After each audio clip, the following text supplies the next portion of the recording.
가장 연봉이 비싼 F1 드라이버와 같은 연봉을 받는 엔지니어도 있어요. 그게 얼마 정도인지 여쭤봐도 될까요? 수백억 원 수준이죠. 100억 원. 가장 비싼 연봉을 받는 선수랑 가장 싼 연봉을 받는 선수랑 그 차이가 대충 몇 배 정도 날까요? 100배 이상이죠. 100배나. 네, 처음 들어온 어린 드라이버들 같은 경우에는 특히 급여를 받는 것만으로 감사할 지경이죠. 왜냐하면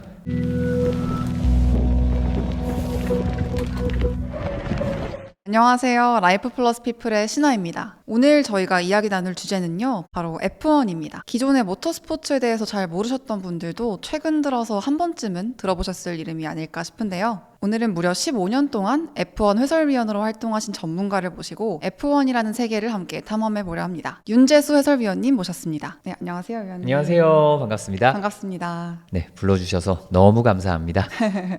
요즘 진짜 바쁘게 지내시고 계실 것 같은데. 제 입으로 말하기 민망하지만 바쁩니다. 불러주시는 분들도 많고 관심 가져주시는 분들이 많아서 저는 굉장히 기쁜 나날을 보내고 있어요. 또 최근에 유튜브도 실버 버튼을 아, 받으셨다고 들어가지고 일단 아. 축하드립니다. 많이들 찾아주셔가지고 특별히 재미있는 영상은 아닐 수도 있는데 어쩌다 보니 10만 구독자가 됐네요. 그러니까요. 축하드리고 감사합니다. 일단 저 같은 경우는 F1이라는 걸 처음 접했던 계기가 넷플릭스 다큐 있잖아요. 그렇습니다. 네, F1 본능의 질주. 사실 저 그거 제목에 불만이 좀 있었어요. 아, 정말요? 네, 본능의 질주하니까 많은 사람들이 분노의 질주랑 혼동도 하고 조금 헷갈리긴 하죠. 영어 제목이 그 제목만으로 전달되는 이미지가 좋은 게 있거든요. 영어 제목이 원래 드라이브 투 서바이브예요. 근데 이게 이중의 의미를 담고 있어요. 네. 그게 굉장히 위험한 모터스포츠, 위험한 F1에서 살아남기 위해서 드라이빙을 한다. 다치지 않고 위험하지 않게 드라이빙을 한다는 의미도 있고, 네. 이곳이 직장으로 치면 언제 잘릴지 모르는 정말 그 자리를 차지하고 있다는 게 대단한 일이지만 언제 이 자리를 잃을지도 모르는데 드라이빙을 잘해서 이 업계에서 F1에서 살아남아야 한다. 드라이브 투 서바이브. 이 두 가지 의미가 담겨 있는 좋은 이름인데 본능에 질주하니까 이게 둘 다 없잖아요. 그러게요. 네, 그래서 한국어 제목이 좀 아쉬웠습니다. 근데 그 다큐가 진짜 잘 만든 다큐잖아요. 그래서 네. 저도 그걸 통해서 처음 접했던 것 같고, 또 이제 그 이후로 2022년부터 지금 몸담고 계신 쿠팡에서 이제 생중계를 시작하면서 진입 장벽이 낮아진 것 같고, 올해에는 이제 영화가 개봉한 게 또 국내에서 엄청 흥행했잖아요. F1 더 무비. 그게 흥행하면서 더 대중적인 관심이 많이 올라간 것 같다는 생각이거든요. 네, 그렇습니다. 근데 말씀하신 것처럼 진입장벽이 낮아졌다고 하셨는데 솔직히 아직도 높은 건 사실이에요.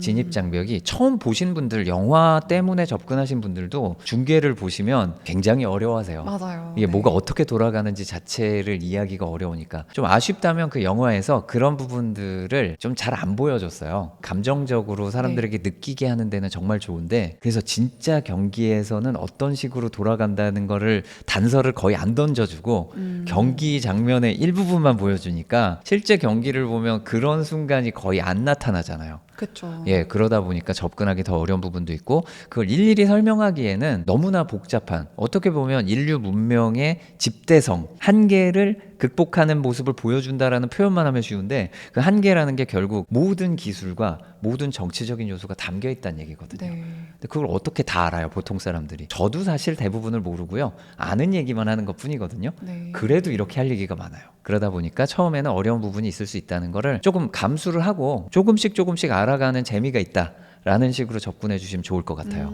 좋은 접근이네요. 왜냐하면 저도 처음에 다큐멘터리만 보고 나서 경기 생중계를 봤는데 너무 오래 하고 일단 경기가 그렇습니다. 극적인 순간 같은 게 딱 눈으로 보이는 게 아니잖아요. 그렇습니다. 이게 사실 극적인 순간이 극적인 이유가 대부분의 경우는 극적이지 않기 때문이에요. 그래서 우리 인생이랑 제가 비교를 많이 하거든요. 네. F1이 이 인간 세계를 잘 담아낸 스포츠다 보니까 1년 동안 진행되는 챔피언십의 진행이든 한 경기든 이게 약간 인생 같은 면이 있어요. 그 인생도 내가 인생이 어떻게 진행될지 하나도 모르고 일단 태어나서 어쨌든 사회에 나가잖아요. 다 알고 나가는 거 아니고. 그렇죠. 그러면서 대부분 시행착오를 겪고 자꾸 실수를 하고, 레이스로 치면은 사고가 나고 차에 문제가 생기고 내가 하고 싶은 대로 안 되고 남이 추월해 가고 이런 안 좋은 일을 겪다가, 그러다가 내가 여기서 순위를 끌어올리려고 그러는데 인생에서 인생 역전 쉬우시던가요? 거의 대부분의 사람이 안 되잖아요. 안 되죠. 그러니까 내가 있는 위치에서 거의 제자리 걸음이에요. 노력을 하고 네. 뭔가 성취를 했다 싶어도 그래가지고 내가 한 1% 나아졌나? 막 이 정도의 삶을 살아가잖아요. 그렇지만 가끔 엄청나게 나에게 큰 이득이 있거나 뭔가를 크게 배우는 순간이 왔을 때 극적이라고 생각하면서 내가 발돋움을 하게 되죠. 이런 것과 비슷하게 진행되는 게 F1이거든요. 그래서 인생을 본다라는 관점으로 보면은 그 긴 레이스가 오히려 되게 의미심장하게 다가올 수 있지 않을까 싶습니다. 그런 뜻을 지금 말씀하시는 거 잠깐만 들어봐도 F1이라는 그 스포츠에 대한 애정이 정말 와닿는데 저희 이제 본격적인 이야기를 시작하기에 앞서서 개인적인 커리어에 대해서 좀 질문을 드리고 싶었거든요. 제가 듣기로는 원래 처음부터 이런 모터스포츠나 뭐 자동차 업계에 계셨던 게 아니라 원래 게임 업계에서 오래 일하셨다고 들었는데 그렇습니다. IT와 게임 쪽에서 한 12년 정도 있었고 직장인이었다고 보시면 돼요. 게임 회사에 다니신 건가요? 그렇죠. 게임 회사 같은 쪽에 오래 있었고 네. 2010년까지는 F1은 취미 그 이상도 이하도 아니었어요. 그리고 이제 블로그에 글을 열심히 써서 F1 쪽 파워 블로거로 불려갈 때는 있었어도 제가 최고의 전문가도 아니고 지금도 그렇고 그때도 그렇고 저보다 훨씬 더 잘하시고 훌륭한 분들이 많았어요. F1 파워 블로거로. 그런데 2010년에 이제 회사를 그만뒀죠. 회사 그만두고 그때는 한 10년 계획으로 책을 좀 몇 권 써보자. F1에 관련된 네. 책을요? F1에 관련된 책을 써보자라는 생각은 있었지만 해설자가 되겠다는 생각은 없었어요. 그랬다가 2010년 9월에 정확히 코리아 그랑프리라는 거를 처음으로 개최하기 50일 전에 D-50 행사에 갔는데 MBC의 임영진 기자를 만났어요. 정확히는 저한테 SOS가 왔어요. 제발 나 좀 살려주세요. 다음 주에 우리 해설자가 펑크가 났는데 네가 와서 이걸 해줄 수 있겠냐. 사실 그래서 그 전에 이제 그 전 경기에 가서 잠깐 얼굴만 보고 그 다음 2주 뒤에 데뷔를 했어요. 그게 2010 싱가포르 그랑프리 때 해설자 데뷔를 했고 그 이후로 15년 동안 해설자가 됐네요. 일단 F1이라고 하면 속도 경쟁의 끝판왕 보통 이런 인식이 있잖아요. 그래서 저는 개인적으로 누가 더 빨리 달리느냐 이런 스포츠라고만 생각을 했는데 이게 알면 할수록 단순히 어떤 드라이버가 가장 빨리 달리는지의 문제로만 해결되는 게 아니더라고요. 그렇죠. 모든 세상의 일들이 연결돼 있는 것처럼 네. F1 안에서도 이 복잡한 것들이 연결돼 있는데 누가 가장 빠르냐라는 그 누가가 사람일 수도 있고 팀이라는 어떤 조직일 수도 네. 있고요.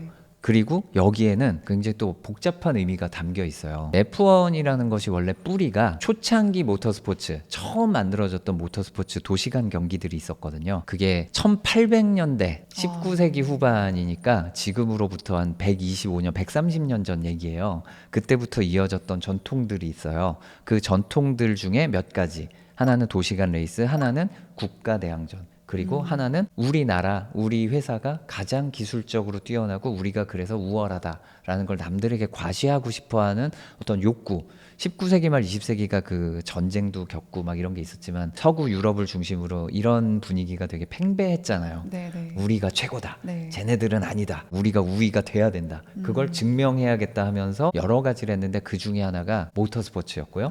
그 중에 가장 윗선에 있었던 것이 그랑프리 레이싱이거든요. 네. 그 그랑프리 레이싱 100년 역사, 정확히는 119년이 됐어요. 그랑프리 레이싱도. 올해로요? 네, 그 그랑프리 레이싱 119년 역사의 적자, 이거를 그대로 계승한 왕위를 계승하고 있는 스포츠가 F1이죠.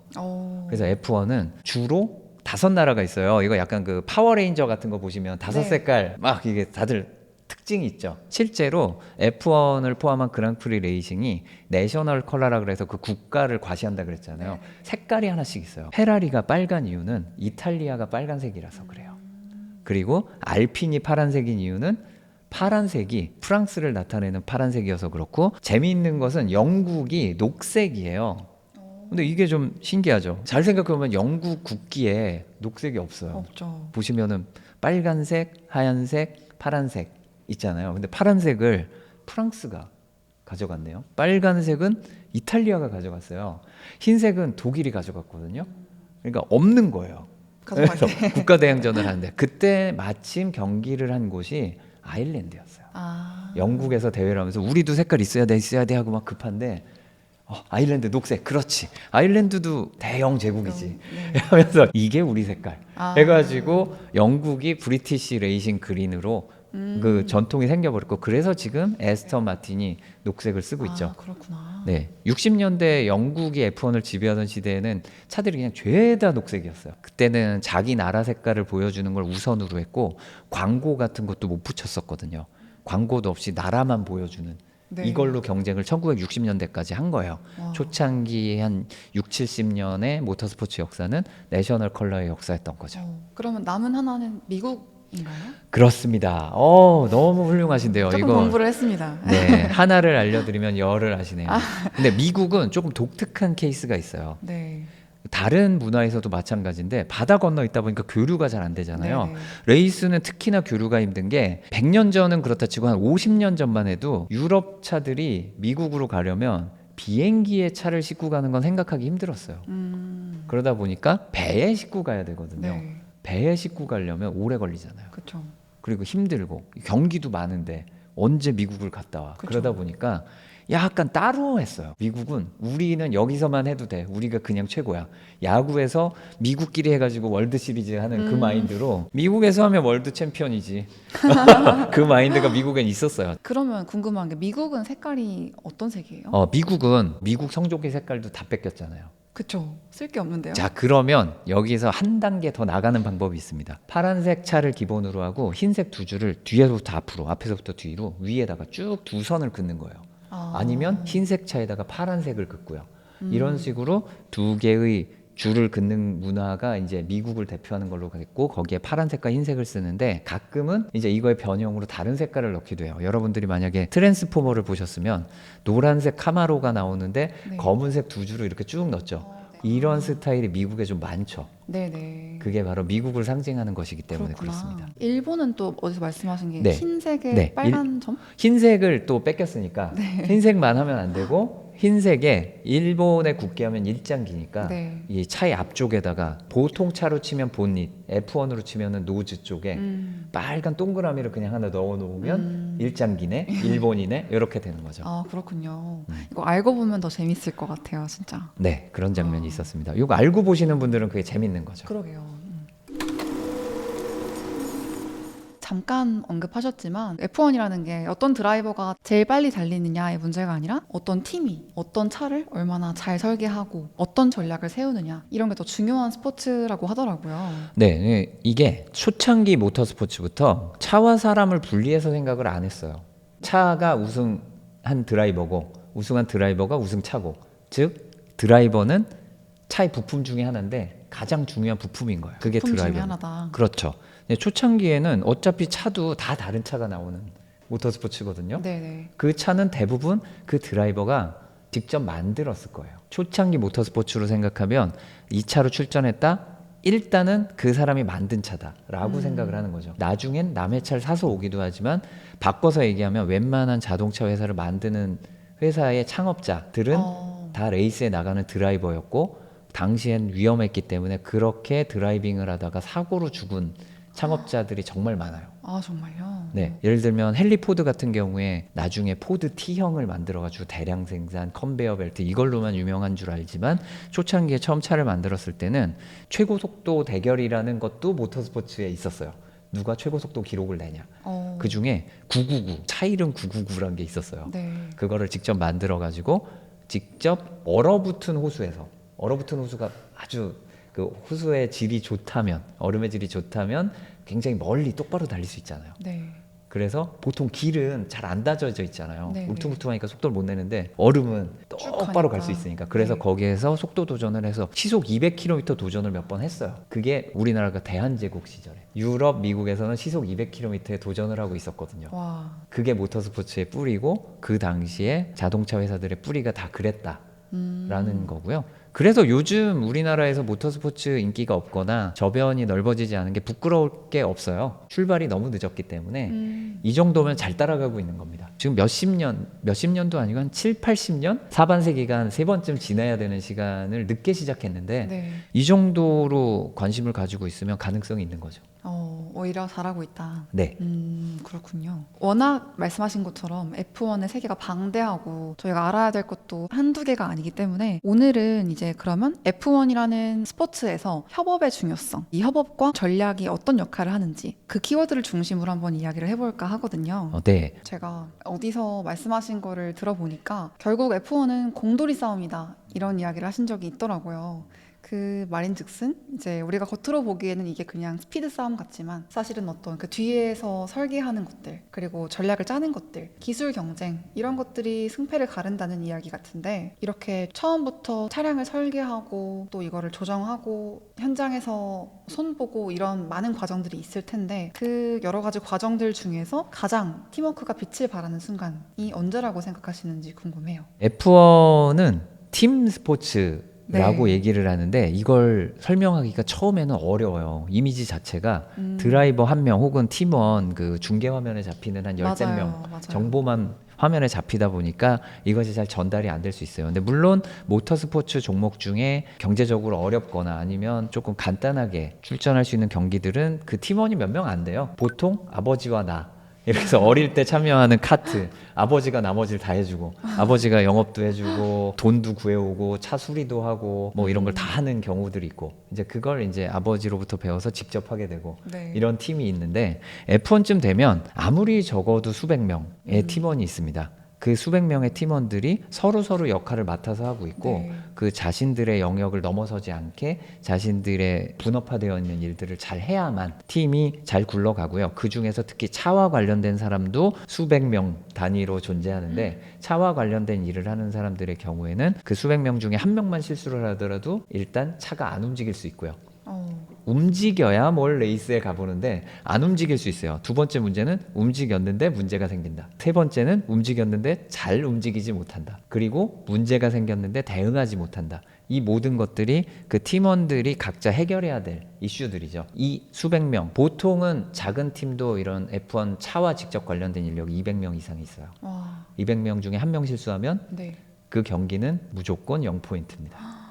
그래서 이런 팀이 역할이 중요하고 그 팀의 역할이라는 것을 크게 또 따져보면은 엔지니어라는 사람들이 있고요. 미케닉이라는 사람들이 있어요. 네. 미케닉이라는 사람들은 흔히 우리말로 직역을 하면 정비공, 정비사가 되는데 저는 이 정비공, 정비사가 우리나라 문화에서 굉장히 높게 평가받고 신분이 좀 상승해야 된다라고 생각을 해요. 맞아요. 이게 말하자면 의사거든요. 즉 이분들이 만약에 내가 이 차를 타고 우리 가족들을 태우고 어디를 돌아다닐 거라면 우리 가족의 생명을 지켜주는 거죠.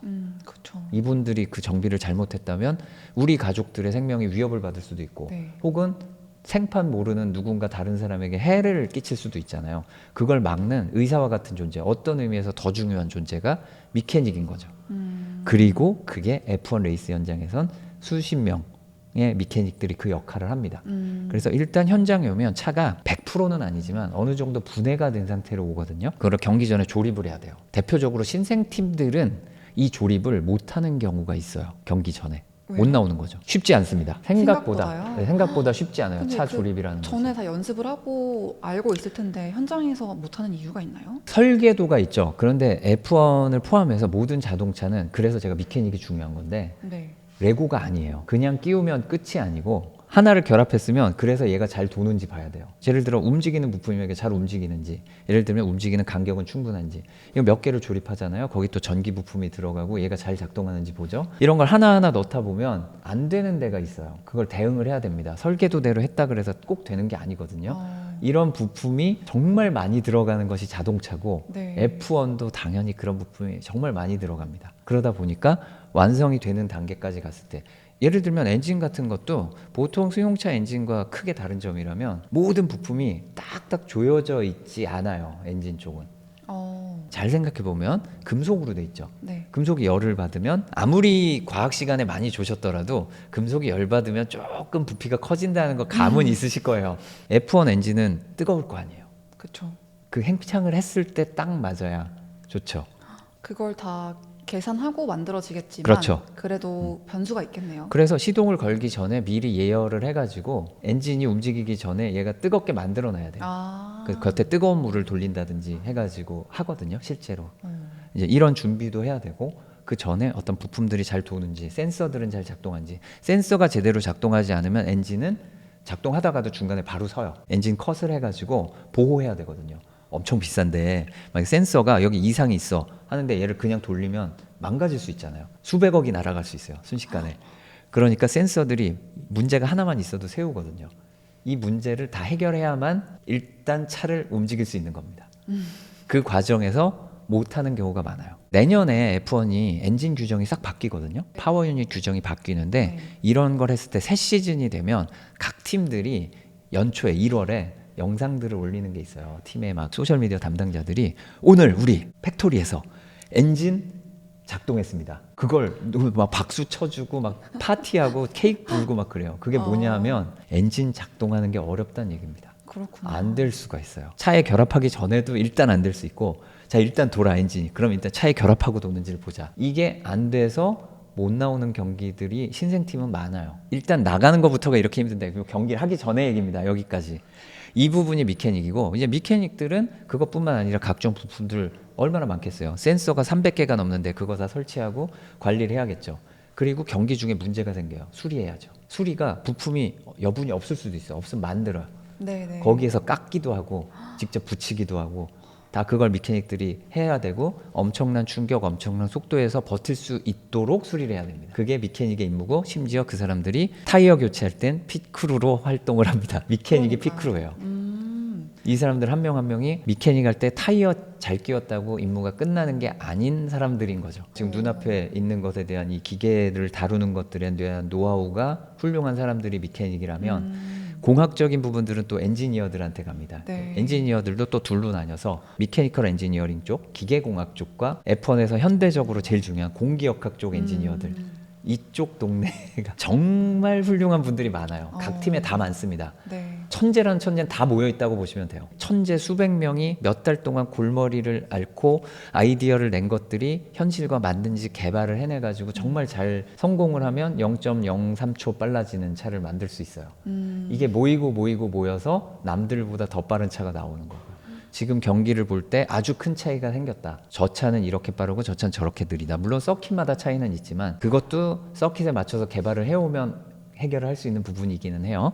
그런데 이 차이가 생겼다 하면 바로 좁힐 수 없어요. 아까 얘기한 그 정말 천재 중에 천재들이 노력하고 집에 안 가고 맨날 밤새고 노력해가지고 아무도 실수를 안 했을 때 요만큼 빨라진 것들을 모으고 모아서, 이게 젠가랑 되게 비슷해가지고 쌓기는 하나씩 정말 어렵게 쌓는데 무너질 때는 한순간이거든요. 네네. 느려지긴 쉬워요. 2초 느려지는 건 한순간이고 0.01초 빨라지는 건 너무 어렵고. 그렇게 해서 그게 몇 년 동안 이어져서 지금의 경쟁 구도가 생긴 거죠. 그럼 이거를 또 뒤집기가 쉬운 일은 아니겠네요. 뒤집어지면 F1이 아니죠. 그게 이렇게 갑자기 무슨 개발 한두 개 했다고 순위가 팍팍 바뀌어버리면 e스포츠를 안 봤을 겁니다, 저는. 그렇기 때문에 어려운 승부고, 그 인생과 똑같은 거잖아요. 내가 어느 날 물론 복권이 당첨될 수도 있겠지만 그런 게 아니라면 대부분의 상황은 내가 인생에서 어떤 노력을 열심히 했다 그래서 다음날 갑자기 내 통장에 무슨 1,000만 원이 갑자기 늘어나고 이런 일은 없어요. 네네. 하지만 노력을 하다 보면 쌓인 것들이 먼 미래에 돌아봤을 때, 아, 이것 때문에 내가 이렇게 노력한 것이 쌓여서 나는 이런 성과를 이뤘구나 하면서 뿌듯해질 수 있죠. 그게 한순간에 너무 쉽게 없어질 수 있다 그러면 허무하긴 하겠지만, 쌓기가 너무 쉽다 그러면 더더욱이나 가치가 없을 것 같아요. 나의 그것도 인생을 맞는 돌아봤을 때 네. 이게 가치 있는 이유, 그것과 똑같이 F1에서도 빨라지기 어렵기 때문에 빨라진 것에 대한 가치를 높게 평가를 해주고 챔피언들에게 박수를 보내는 거죠. 그러니까 결국은 그렇게 뭐 미케닉들 그리고 뭐 엔지니어들, 뭐 선수, 또 전략을 짜시는 분들, 이런 아주 다양한 분야에서의 어떤 정말 천재들, 핵심 인재들이 모여서 만들어내는 종합예술 같은 느낌인데, 관객들 입장에서 한눈에 좀 상징적으로 보이는 장면이 피트스톱 하는 장면 있잖아요. 네. 피트인에서 그 한 뭐 2, 3초 안에 바퀴 4개를 순식간에 교체하는 그 장면이, 아, 이런 게 팀워크지. 그 팀워크란 무엇인지를 보여주는 좀 상징적인 장면 같더라고요. 그렇습니다. 지금 말씀을 정말 잘해 주신 게, 눈에 상징적으로 보이는 그 장면이 실제로 의미가 크기도 해요. 아까 설명을 드리면서 팀워크가 중요하다, 팀 스포츠다, 드라이버는 부품일 뿐이다 라고 말씀을 드리면서 네. 드라이버가 가장 중요한 부품이라 그랬잖아요. 네네. 가장 중요한 부품인 이유는 모두가 이렇게 실수를 하면 안 되고 모두가 잘해야 되고 아주 미묘해. 그런데 드라이버는 코너 하나에서 약간의 실수만 해도 그거를 모두 물거품으로 만드는 위치에 있어요. 그렇죠. 모든 책임을 혼자 떠맡은 밴드에서 마치 보컬처럼 프론트맨이죠. 프론트 매니저. 연주를 다 잘해야 되지만 내가 실수하는 순간 모든 게 끝나는 거예요. 그런 것처럼 드라이버가 그 책임을 지고 있는데 그 미케닉들도 피스탑이라는 순간에 내가 이거 타이어 하나 잘못하거나 엊그저께 네. 이탈리아 그랑프리를 제가 방송을 하고 네네. 왔는데 맥라렌에서 핏크루 하나가 이제 바퀴를 조립했다라고 자기는 생각을 하고 멈춘 거예요. 그런데 안 한 거죠. 그 옆에서 탁탁 치면서 야, 안 됐어 해가지고 다시 이거를 조립을 하면서 5초짜리 피스톱이 나왔어요. 아이고. 그게 이제 팀메이트와 나란히 달리는 상황이었는데 팀메이트는 2초짜리였거든요. 3초가 사라진 거죠. 와. 마침 그것이 챔피언십 경쟁을 하고 있는 랜도 노리스였고 그 전 경기에 차량 문제로 경기를 포기했던 친구에게 그 일이 벌어진 거기 아이고. 때문에 안 좋은 일은 그러게요. 왠지 겹쳐서 일어나죠. 5초면 보통 4초 정도 되면은 망했다. 네, 그렇죠. 그렇게 보면 된다고 5초도 하셨던데. 망한 거죠. 5초면 사고네요. 근데 공교롭게도 이게 맥라렌 팀이라고 하셨으니까 네. 지금까지 역사상 가장 빠른 피트 스탑 기록이 제가 알기로는 맥라렌 팀이 세운 네, 맥라렌이 가장 빠릅니다. 2023년에 네. 1.80초였나요? 1.8초쯤인데 1.8. 이제 이게 조금은 어려운 게 계산하는 방법에 따라서 좀 달라요. 아. 피스탑 시간은 언제부터 언제가 피스탑 시간이냐를 정의하는 데에 따라 다릅니다. 정의가 조금씩 다른가 봐요. 네, 그렇죠. 그러니까 핏박스에 섰다가 다시 출발할 때까지라고 생각을 하는 사람들이 있고 피스탑 작업을 시작해서 끝날 때까지라고 생각하는 사람들이 있고요. 바퀴가 회전을 멈췄을 때부터 바퀴가 회전을 다시 시작할 때까지 이게 다 시간이 달라요. 그러나 이제 지금은 최고 속도 계산을 F1의 메인 파트너 중에 하나인 DHL이 DHL 패스티스트 피스탑 어워드라는 상이 따로 있어요. 아. 그걸 위해서 측정을 자기들이 합니다. 그래서 자체적으로. 네, 그걸 기준으로 1.80초가 최고 기록입니다. 근데 이게 미세한 차이지만 또 그 미세한 차이가 경기 결과에 주는 영향이 굉장히 크다고 들어서 그렇죠. 핏크루들이 그 순간을 위해서 견뎌야 하는 훈련도 굉장히 좀 네. 길고 힘들 것 같은데 어. 구체적으로 어떤 훈련과 과정을 거치는지 여쭤보고 싶어서요. 일단 핏크루들은 앞서 팀워크에 대해서 설명을 했듯이 미케닉들이에요. 자기 일이 있습니다. 그 일이 있는 사람들인데 자기 일 하는 것과 별개로 따로 훈련을 받아요. 여기서의 훈련은 직접적으로 피스탑 훈련을 하고요. 실전과 조금 다른 상황에서 피스탑 훈련을 하고 그 다음에 체력 훈련을 또 따로 합니다. 몸을 만들어야 되니까요. 무거운 걸 들고 네, 그래야 그렇습니다. 되니까. 그리고 피스탑 직전에는 사실 어떤 모터스포츠는 그거 중계해 주는데 F1은 그 정도까지는 안 하는데요. 피스탑 전에 다 일어나서 몸 푸는 준비 운동 하는 게 있어요. 그거 보는 것도 되게 그러세요? 재밌거든요. 네, 몸을 풀지 않으면 그 약간 그 어디 결릴 수도 그럴 있잖아요. 수 갑자기 있겠네요. 힘쓰면. 지나면 큰일이니까. 그렇죠, 그렇죠. 네. 그리고 자세가 상당히 좋지 않기 때문에 아. 좋지 않은 상태에서 힘을 써야 되거든요. 다 이렇게 무릎 꿇고 막 이렇게 구부리고 이 네. 상태에서 무거운 힘을 순간적으로 주면서 정확히 움직여야 돼요. 네. 근데 거기서 뭐가 삐끗했다라고 내가 아차하고 힘을 안 쓰면 그 피스탑 망한 거죠. 그렇기 때문에 몸 풀고 가는 거 재밌습니다.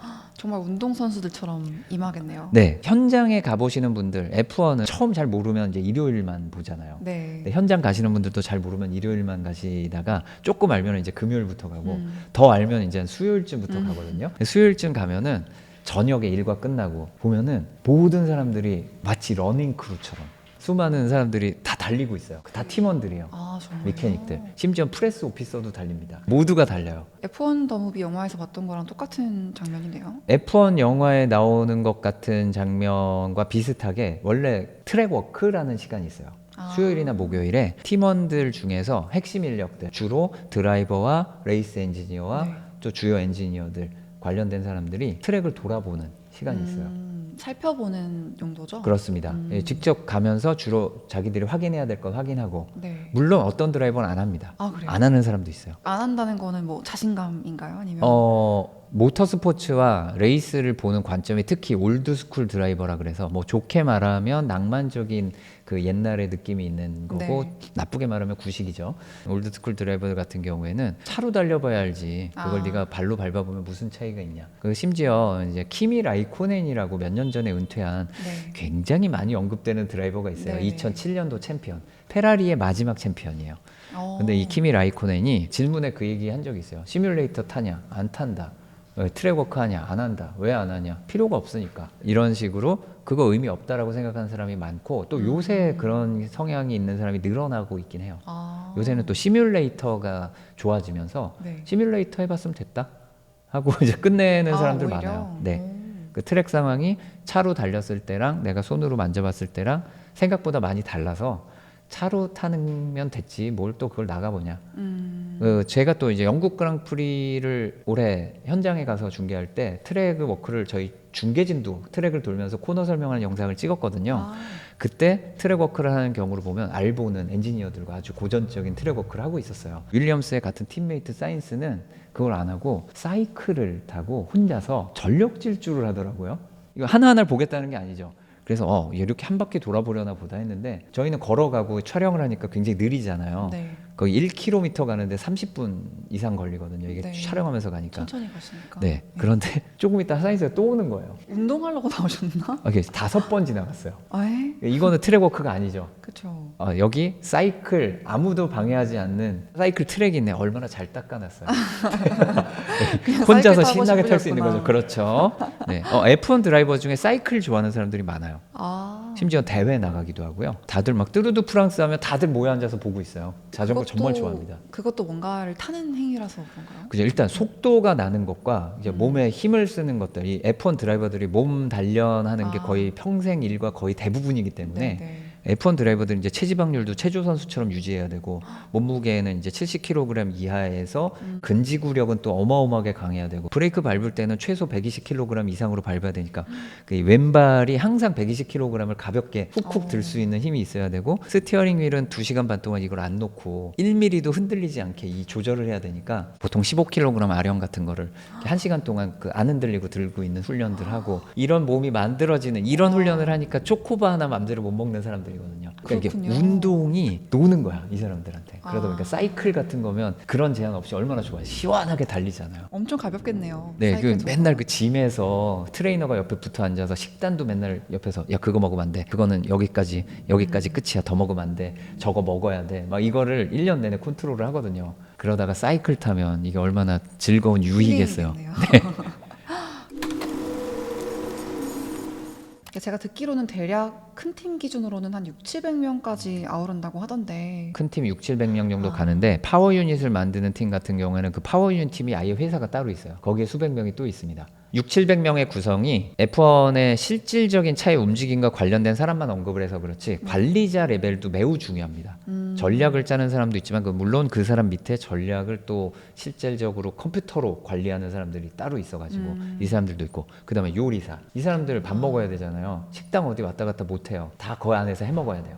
경기 그랑프리 내내. 그러게요. 그러다 보니까 요리사도 있어야 되고 그러면 이걸 서빙을 해주고 이거 관리하는 사람도 있어야겠죠.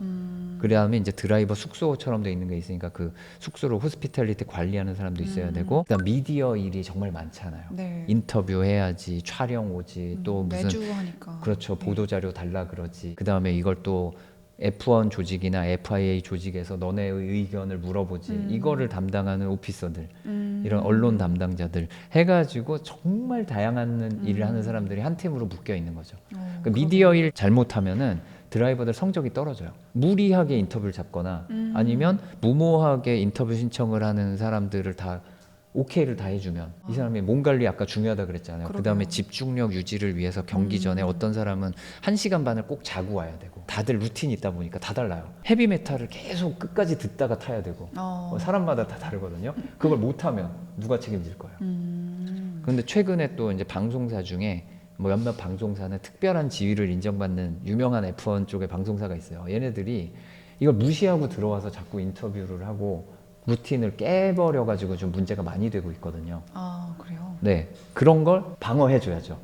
이 사람이 결국 경기력에 직접적 영향을 줄 수 있는 겁니다. F1 경기를 보면은 서킷에 나와 있는 현장 인력 외에도 R&D, 뭐 재무, 시뮬레이션, 뭐 전략 이렇게 굉장히 다양한 직군에서 인력이 다양하게 있을 것 같은데 이렇게 다양한 직군 중에서 어떤 인력들이 그 중에서도 특별하게 핵심적인 역할을 하는지 그게 궁금하고요. 그리고 그들이 받는 대우도 솔직히 좀 궁금합니다. 열 손가락 깨물어서 아프지 않은 손가락이 없고 주관적으로 참 여러 가지 평가를 할 수 있는데 네. 우린 자본주의 사회에 살고 있고 우리 F1이 가장 자본주의적인 스포츠라고 하잖아요. 자본주의적으로 얘기할 수 있습니다. 네. F1에 현재 재정 규정이라는 게 있어가지고 재정 규정으로 각 팀이 쓸 수 있는 돈을 딱 정해놨어요. 그게 원래는 없었다가 생긴 건가요? 없었죠. 왜냐하면 그 재정 문제 때문에 팀들이 다 망해서요. 그게 돈이 얼마나 투입되냐에 따라서 그렇죠. 근데 바뀐다고. 돈을 어마어마하게 투입하고 나아지는 건 요만큼. 이게 반복이 되다 보니까 따라갈 수가 없는 거고 네. 부자 팀은 그걸 더 많이 쓰니까 더더욱 못 따라가게 더 멀리 가 있는 거예요. 그러니까 가난한 팀은 뭘 해볼 수가 없죠. 그래서 경쟁 구도를 좀 예쁘게 만들려고 네. 또 이것 때문에 팀들 망하는 것 좀 어떻게 막아보려고. 팀이 망하면 결국 실업자 양산이잖아요. 네. 700명짜리 팀이 망하면 700명의 실업자가 만들어지는 거고요. 갈 수 있는 곳이 정해져 있잖아요. 굉장히 해결이 문제가 되고 그러다 보니까 언제부터 생긴 거예요? 재정 규정은 지금 4년 됐죠. 아, 생긴 지 얼마 안 됐습니다. 사실 시도는 20년 전부터 시도를 했었는데 반대가 많았어요. 왜냐하면 이 F1은 또 정치의 스포츠인데 각 팀들이 규정을 자기들 유리한 쪽으로 끌고 가는 것도 각 팀의 재주예요. 그게 능력이고. 근데 부자 팀은 재정 규정 생기는 걸 좋아했을까요? 싫어했을까요? 싫어했겠죠, 당연히. 그렇죠. 부자 팀들이 다 싫어했고 심지어 방해도 했어요. 그러니까 예전에도 신사협정을 맺었어요. 우리 이만큼만 쓰자. 그렇게 쓰기로 약속을 하고 안 지켜요. 자, 그러면 너네 썼네. 그럼 우리도 써. 다 이렇게 되죠. 이거를 몇 년 반복을 하고 결국 그 시스템이 무너지고 이거를 거의 한 20년 동안 어떻게 보면 쳇바퀴 돌듯이 하다가 결국 합의를 본 거예요. 그래서 지금의 재정 규정이 생겼는데 그 재정 규정에 당연한 얘기지만 예외가 많습니다. 드라이버 연봉 예외입니다. 아, 그래요? 네, 그래서 부자 팀은 비싼 드라이버를 쓸 수 있고 가난한 팀은 어차피 돈 없어서 안 되지만 좀 싼 드라이버 쓰고 또 그 다음에 각 팀 인력 중에 3명의 임금을 빼줍니다. 3명이요? 딱? 네, 3명의 드라이버 임금. 포함인가요? 아니요, 드라이버 빼고. 제외? 드라이버 빼고 3명의 임금을 빼주면 여기에 대부분 공기역학 엔지니어들이 들어갑니다. 아, 그러면 누가 제일 중요하다고 생각하는지가 나오죠. 그러게요. 공기역학이 현재 F1에 너무나 중요하기 때문에 심지어 어떤 공기역학 엔지니어는 가장 연봉이 비싼 F1 드라이버와 같은 연봉을 받는 엔지니어도 있어요. 그게 얼마 정도인지 여쭤봐도 될까요? 수백억 원 수준이죠. 수백억 원. 네, 정확한 거는 알려져 있지 않아서 네. 왜냐하면 확인이 안 되거든요. 그 계약 조건에 따라서 다르기 때문에 연봉 얼마, 월급의 12분의 1로 이렇게 줌 이게 아니에요. 이런 계약은 없거든요. 옵션이에요. 전부 다 옵션이고 성적에 따라 다르고 그래서 다르지만 수백억 원 수준인 거는 알고 있죠. 아까 선수들의 연봉도 제외라고 하셨는데 네. 그러면 가장 비싼 연봉을 받는 선수랑 가장 싼 연봉을 받는 선수랑 그 차이가 대충 몇 배 정도 날까요? 100배 이상이죠. 100배나. 네. 처음 들어온 어린 드라이버들 같은 경우에는 특히 급여를 받는 것만으로 감사할 지경이죠. 왜냐하면 F1에 올라오는 이 포뮬러의 길은 F1 드라이버가 전까지는 모두 페이 드라이버입니다. 그게 뭐냐면 모두 돈을 내고 타지 돈을 벌면서 타는 사람은 없어요. 그것도 F2 레벨이면은 연간 수십억, 많을 경우는 100억 이상을 쓰면서 내야 돼요? 탑니다. 예. 그래서 이게 원래부터 조금 뭐 귀족들이나 원래가 자동차 회사 보스들이 하던 스포츠잖아요. 이렇게 생각해 보시면 돼요. 그러네요. 네, 그 스포츠가 계속 되고 있는 거고 물론 지금은 옛날보다 60년대, 70년대에는 돈이 없어도 탈 만한 요소가 있었어요. 근데 지금 너무 비싸진 게 맞아요. 그래서 이 부분을 개선하기 위해 노력은 하고 있는데 어쨌든 비쌉니다. 그러다가 F1이 되면은 그거를 명목상 연봉을 줘요. 이게 뭐냐면은 내가 이 회사에 연간 한 100억 원쯤을 후원해 줄 회사를 내가 물고 왔어. 그리고 저한테 월급을 10억 주세요 하고 받는 거죠. 그럼 과연 이 사람은 10억을 받은 걸까요? 90억을 낸 걸까요? 이거에 따라서 기준이 너무 많이 달라지고요. 네. 심지어는 아주 비싼 드라이버들, 연봉이 비싼 드라이버들도 그렇게 물고 온 스폰서가 많아요. 그래서 그 돈이 실제 나간다라고 얘기하기는 좀 어렵습니다. 이런 스폰서들을 얼마나 많이 구하느냐에 따라 또 팀의 성적이 달라지니까.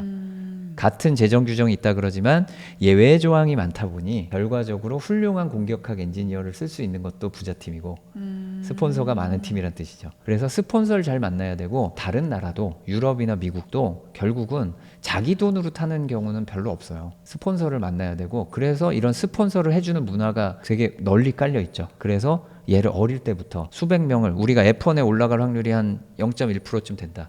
이런 애를 1000명쯤 후원하면 한 명이 나오는 거예요. 그래서 뭐 한 회사가 보통 수십 명씩 후원을 하는 데들이 있고 그런 것들이 있다가 그 중에 F1 드라이버 한 명 나오길 바라야 되죠. 이 부분이 한국 스포츠의 스폰서 문화에서는 조금은 개선의 여지가 있으면 어떨까 하는 부분이긴 해요. 왜냐하면 챔피언급이나 아니면 그런 대단한 무대에 갈 때쯤 되면 스폰서라는 문화가 있거든요. 그렇죠. 한국은 좀 근데 그렇게 하면 모터스포츠는 영원히 나오기가 힘듭니다. 어느 정도 아주 작은 회사 사장님들 정도가 정말 회사를 좀 힘들게 운영하면서 억지로 자녀를 보내는 경우들 말고는 기대하기 힘들고 이것도 멀리 못 가요. 그래서 스폰서가 꼭 필요합니다. F1 팀들도 주니어 프로그램이라고 스폰서십을 해요. 그러면은 예를 들면 안드레아 키미 안토넬리는 아주 어렸을 때부터 메르세데스에서 후원을 해줬거든요.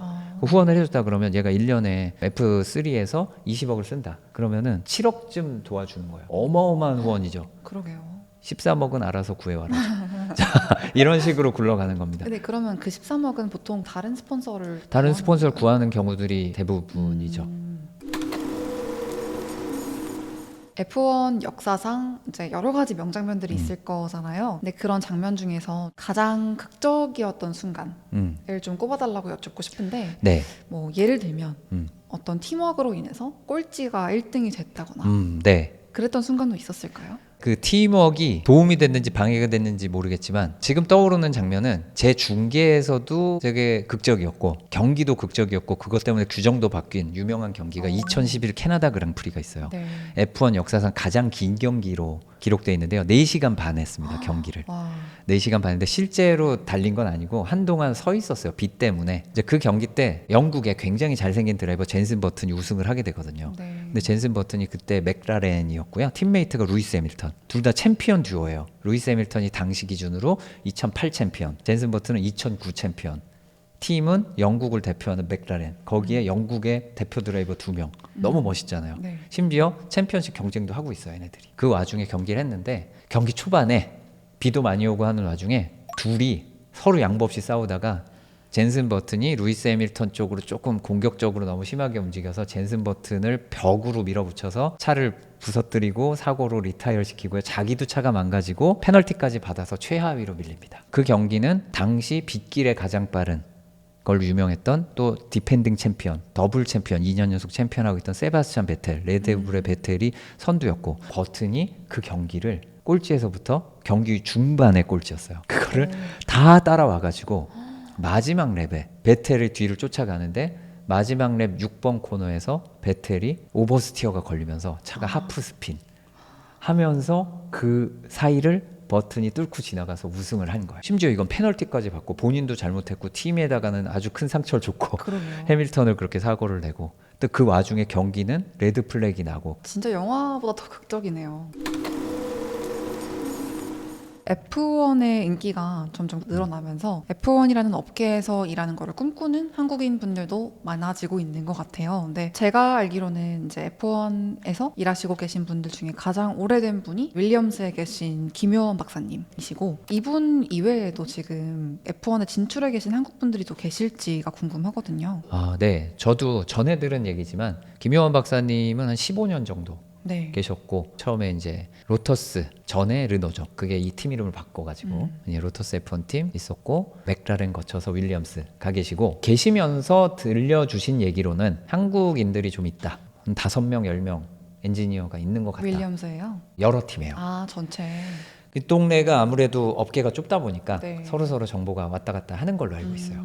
근데 엔지니어뿐만 아니라 뭐 미케닉이나 아니면 다른 분야에서도 좀 일하고 싶은 한국인들이 있을 수 있는데 이 동네에 진출하기 위해서 어떤 노력과 어떤 절차를 밟아야 하는지. 옛날에는 F1 관련해서 하고 싶다 하면은 다 드라이버를 물어봤었어요. 현실적으로 굉장히 어려운 그렇죠.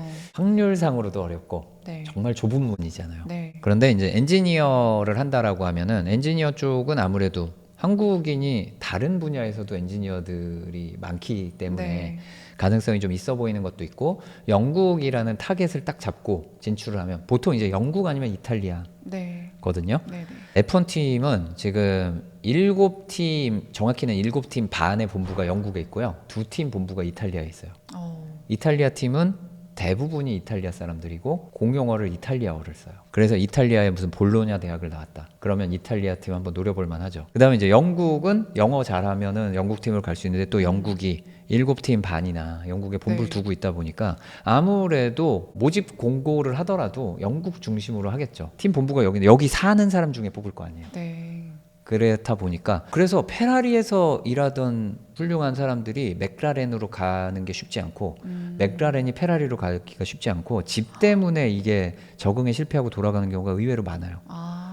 그렇다는 얘기는 거기 살아야 갈 기회가 늘어난다는 뜻이죠.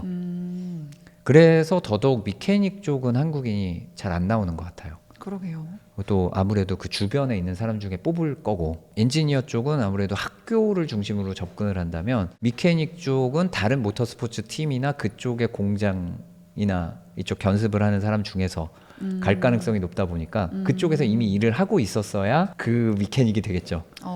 그러다 보니까 잘 안 되지만 뭐 모터스포츠 쪽이 다 열려 있다 보니 꼭 F1이 아니라면 도전은 할 수 있다라는 생각은 합니다. 근데 이제 또 내년부터 캐딜락이 들어오니까 네. 그리고 제가 듣기로는 미국에서 이제 F1에 좀 진출하려고 네네. 엄청나게 많은 돈을 쏟아붓고 있다는 말을 네. 들었는데 미국에서 뭔가 공부했거나 활동하시는 분들 중에 기회를 노려볼 만한 게 있지 않을까요? 가능성은 분명히 있는 게 맞는데 지금 하스의 경우도 마찬가지고 캐딜락도 그렇고 안타깝게도 미국에 본부가 있는데 영국에 추가 본부를 둬요. 어쩔 그러니까 수 이런 없이. 쪽에 인력이 필요한 사람들이 미국에 있으니까 구해지질 않으니까 아예 별도 본부를 이렇게 이중 체제를 둡니다. 그래서 르노가 프랑스 팀이 됐을 때도 본부를 안 옮겼어요, 프랑스로. 그래서 엔진만 프랑스에서 만들고 르노의 팀은 영국에 있는 거예요. 그게 지금 엔스톤인데 알핀. 그게 이제 옛날 르노 말고요. 르노는 그 역사적으로 두 가지가 있어서 네. 처음에 F1에 진출할 때 터보와 함께 진출할 때는 프랑스에 있었고 두 번째 진출할 때 그러니까 베네통이란 팀을 인수해서 네네. 르노가 될 때 그때는 영국 팀을 인수했는데 그냥 거기 있어라. 왜냐하면 인력이 그쪽 인력이다 보니까 옮길 수가 없는 거예요. 그래서 미국 팀의 어떤 법무나 뭐 어떤 마케팅 이런 쪽을 가려면 가능성이 있겠지만 아까 언급했듯이 그 엔지니어 쪽을 노린다, 미케닉을 하겠다 하면은 결국 영국으로도 그러게요. 아니면 이탈리아. F1이 저는 겉으로만 봤을 때는 정말 그냥 속도가 제일 중요한, 속도가 다인 스포츠인 것 같았는데 오늘 말씀을 들어보니까 사실은 그 뒤에 엄청나게 치밀한 전략과 어떤 협업 이런 게 되게 중요한 스포츠라는 걸 새삼 또 깨닫게 되네요. 네, 맞습니다. 네. 네, 오늘 느끼신 것처럼 F1을 팀 스포츠로 많이 봐주셨으면 좋겠고 F1을 단순하게 안 봐주시면 좋겠는데 그렇다고 모든 걸 다 알려고 노력하지는 말았으면 좋겠어요. 처음에 너무 많은 걸 알기도 어렵거니와 안다 그래서 그게 꼭 재미있는 건 아니거든요. 서서히 하나씩 알아가는 게 더 재밌을 수도 있으니까 이런 부분들 좀 편하게 접근을 해주시면 좋을 것 같네요. 맞아요. 오히려 약간 F1 같은 게 좀 영어도 그렇고 생소한 게 많다 보니까 뭔가를 공부하고 봐야지라고 생각을 할수록 좀 부담스러운 걸 느끼게 될 수 있는 것 같아요. 그렇습니다. 영화 보고 만약에 관심을 가지셨다면 영화도 그거잖아요. 결국은 사람들을 재미있게 느끼게 해주고 감동을 느끼게 해줘서 불러들인 거지 규정집을 교육해가지고 팬을 불러들이려는 게 아니잖아요. 네, 그런 점에서 편하게 접근하시는데 아무 문제가 없습니다. 다음 주 공개될 2부 영상에서는 F1의 또 다른 중요한 키워드죠. 안전에 대해서 이야기하는 시간을 갖도록 하겠습니다. 지금까지 시청해주셔서 감사드리고 다음 주에 공개될 2부도 많은 관심 부탁드립니다. 감사합니다.